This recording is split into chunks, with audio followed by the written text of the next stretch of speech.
بسم اللہ الرحمن الرحیم۔ السلام علیکم ورحمۃ اللہ وبرکاتہ۔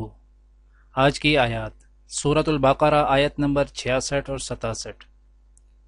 اعوذ باللہ من الشیطان فجعلناها نکالا لما بین یدیہا وما خلفہا وموعظۃ للمتقین۔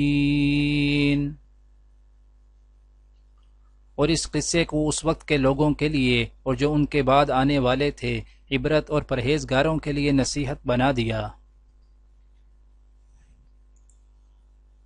وَإِذْ قَالَ مُوسَىٰ لِقَوْمِهِ إِنَّ اللَّهَ يَأْمُرُكُمْ أَن تَذْبَحُوا بَقَرَةً قَالُوا أَتَتَّخِذُنَا هُزُوًا قال اعوذ باللہ ان اکون من الجاہلین۔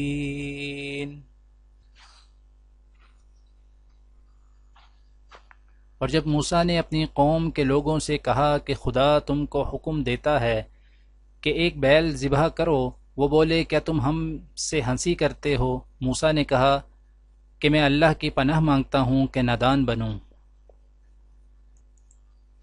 آج کی دعا: رب هب لي من لدنك ذرية طيبة إنك سميع الدعاء۔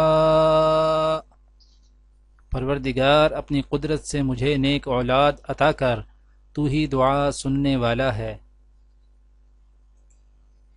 آج کی حدیث حضرت ابو ہریرہ رضی اللہ تعالی عنہ سے روایت ہے کہ رسول اللہ صلی اللہ علیہ وآلہ وسلم نے فرمایا کہ اگر مجھے اپنی امت یا لوگوں کی تکلیف کا خیال نہ ہوتا تو میں ہر نماز کے لیے ان کو مسواک کا حکم دے دیتا۔